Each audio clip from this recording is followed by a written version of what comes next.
Աստված իմ, որ բացում ես ձեռքերդ և լցնում քո ողորմությամբ, բոլոր արարածներիդ, քեզ եմ հանձնում իմ անձը, դու հոգա և պատրաստիր հոգուս և մարմնիս կարիքները այսուհետև մինչև հավիտյան, և ողորմիր քո արարածներին և ինձ բազմամեղիս։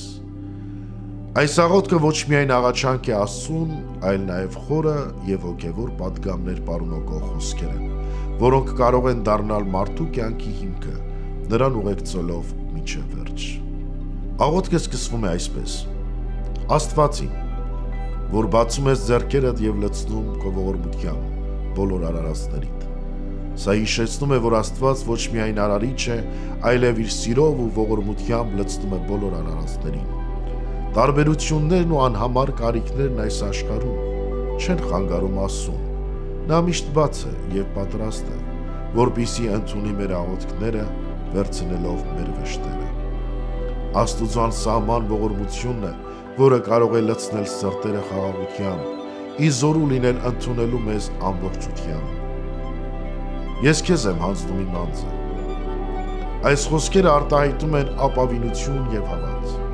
ամբողջովին հանձնվելով մեր գոյությունը Աստծուն։ Տեսնում ենք, որ այստեղ չկա ոչ մի մնացորդային մենակեցություն կամ ինքնաբավություն։ Հավատացյալը խոստովանում է, որ նա չի կարող սրբվել և ողջ մնալ առանց Աստծո ողորմության և հենց այդ պատճառով ամբողջությամբ վստահում է Աստծուն իր կյանքի ամեն մի պահի համար։ Աղոթքի մյուս հատվածում դու հոգա և պատրաստիր հոգուս և մարմնիս կարիքները այսուհետև մինչև հավիտյան։ Զգացվում է խորը վստահություն, որ Աստված պատրաստ է հոգալ ոչ միայն ֆիզիկական կարիքները, այլև հոգևորը։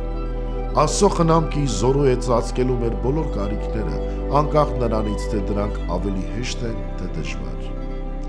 Աստծո խնամքը ընդգրկում է մեզ ամբողջությամբ և նույնիսկ ամենօրյա փոքրիկ խառնաշփոթում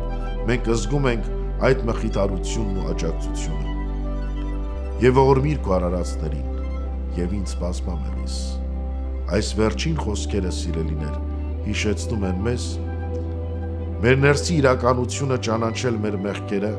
և դրանք ներկայացնել Աստծուն։ Այն արտահայտում է խոնարհություն, խոնարհվող սիրտը, որը գիտակցում է իր թերությունները ու փնտրում Աստծո ներման ուղին։ Բայց հենց այդ խոնարհությունն է, որ մեզ մոտեցնում է իրական կարեկցանքին ու սիրո ասանելիությանը։ Այս աղոթքը սրտի խոսակցություն է, նվիրվածություն Աստծուն, մի ուղերձ, թե մենք միայնակ չենք կարող հաղթահարել դժվարությունները, սակայն Աստված կլինի մեր կողքին, միշտ պատրաստ օգնելու։ Տեսնելով մեր անձի սահմանափակությունը և հուսահատությունը, մենք բախվում ենք մի անսահման ճշմարտության։ Աստված ամեն մի պահի մեզ ընդունում է, մենք էլ կարող ենք դիմել նրան։ Ամեն։